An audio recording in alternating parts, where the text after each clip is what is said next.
Emma Larkson was the kind of young woman whose presence exuded a quiet, polished grace. At just 21, she had already secured a respectable job at a mid-sized marketing firm in the heart of the city. Her cubicle was always tidy, her emails punctual, and her wardrobe a perfect mix of neutral blouses, tailored slacks, and low-heeled shoes. But the most striking thing about Emma, what everyone noticed first, was her hair.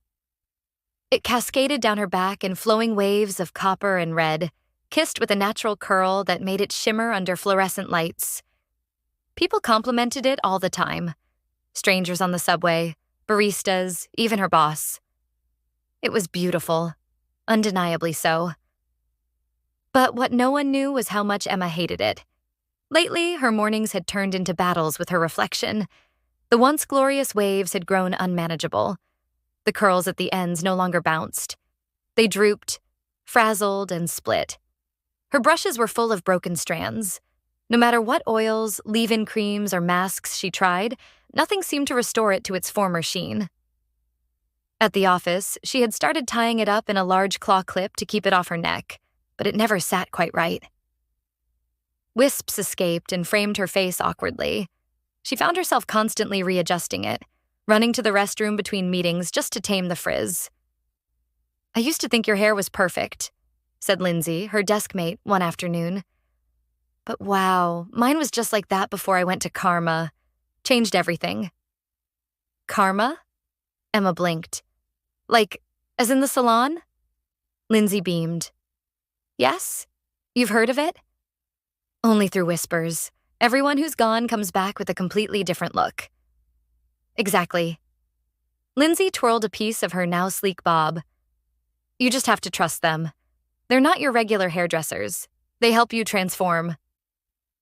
Emma's eyes drifted back to her own reflection in her phone screen. A frizz halo, a drooping bun, dead ends curling like burnt paper. Transformation sounded nice. The outside of Karma Salon didn't look like anything special.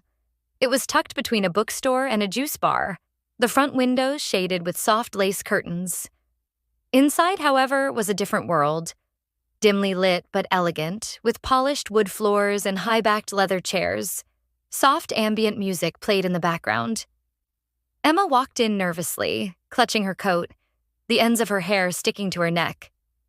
The receptionist looked up with a warm smile. "Appointment for Emma?" "Yes." Emma nodded. Her voice trembled a little. "First time here." "Welcome to Karma," the receptionist said. "Take a seat. Nia will be with you shortly." Emma sat and looked around. Other women were sipping herbal tea, reading glossy magazines. Every single one had unique, bold hairstyles. Platinum pixies, deep green undercuts. One even had a buzzcut with star designs shaved into the sides. Her stomach fluttered. What was she about to walk into? "Emma?" a voice called. She stood quickly and was greeted by a woman in her 30s, stylish in black boots and a burgundy apron. "I'm Nia. Come with me." The styling chair was sleek and modern. Emma sat down and tried to relax, though her heart was racing. Nia gently gathered her copper curls behind her. "Such gorgeous hair," Nia murmured. "But I see the damage. Ends are dry. Lost a lot of structure, haven't you?" Emma nodded silently. "Well, we have a little tradition here," Nia continued, pulling a glossy object from a drawer. It was a large golden wheel divided into 12 sections. "This is the Karma wheel. It's for people like you, who want to give up control, just a bit, and let the universe surprise them. It's all about trust and freedom." Emma's eyes widened. "What's on it?" Nia spun it lightly. The labels blurred as it whirred. Layered cut, sleek bob, shoulder length, pixie, asymmetrical, buzz cut, bald. Emma's throat tightened. "That's extreme." "It's all voluntary," Nia said gently. "You don't have to spin it, but the ones who do often walk out of here changed in more ways than one." Emma hesitated. Her reflection showed tired eyes, dry curls, indecision. Then she thought of the claw clip, the endless bad hair days, the compliments that felt like pressure. "I'll do it," she whispered. You're sure? Yes. Nia nodded solemnly and brought the wheel to the chair. Then give it a good spin. Emma reached out, took a breath, and flicked the wheel with trembling fingers. It spun, around and around. Nia said nothing. The salon seemed to hold its breath. Click, click, click. Slowing now, it stopped. The arrow pointed directly to BALD. Emma stared. Nia was quiet for a beat. We can stop. We don't have to do this. Emma's lips parted, then closed again. Her throat ached. Her fingers curled tightly into her lap. No, she said, barely audible. If I agreed to spin it, I have to go through with it, right? Nia nodded. Only if you want to. Emma looked at herself one last time in the mirror, and then, with a broken laugh that caught in her throat, she whispered, Let's do it. Nia didn't rush. She gently pulled a black hairdresser's cape from a nearby hook and draped it carefully over Emma, fastening it snugly at the neck with a white neck strip. Emma's long, curly hair spilled out from beneath it, cascading down the front like fire against the deep black. Nia stood behind her silently and placed a reassuring hand on her shoulder. I'll section it first, she said softly. We'll take it slow. Emma nodded, tears already beginning to well up. She had never cut her hair shorter than shoulder length.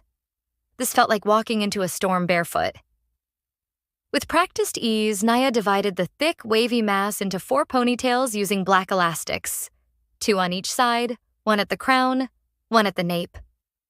Then, without further hesitation, Nia picked up her scissors. Shink. The first ponytail came off in a clean cut. The sudden lightness on the right side made Emma gasp involuntarily. Then the second.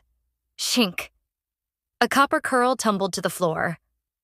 By the 4th snip, Emma's tears were slipping silently down her cheeks. Her reflection was unrecognizable already. Short tufts sticking out, uneven patches. Nia paused. Emma, do you want to stop? She shook her head, choking out, Keep going. Nia switched on the clippers. The familiar bzzz filled the air, buzzing low and steady. Emma trembled. Nia placed her hand gently on Emma's crown and guided her chin downward. Here we go, sweetheart. The clippers touched the back of her head and vibrated against her scalp. With slow, deliberate movements, Nia pushed the machine upward from Emma's nape to the crown. Hair rained down the black cape.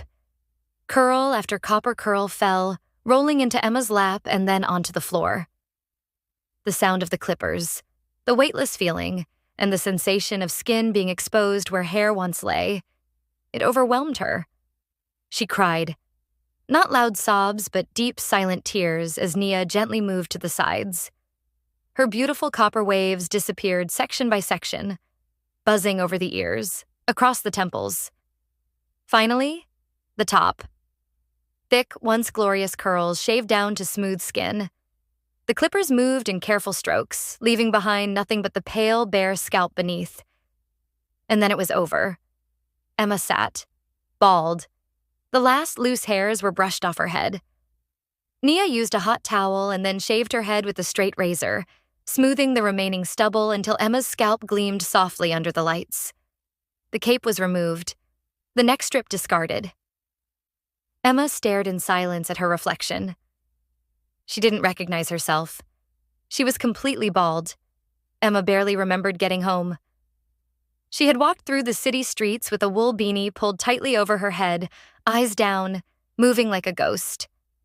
Her copper hair was in a sealed plastic bag, which Nia had offered, just in case you ever want to remember.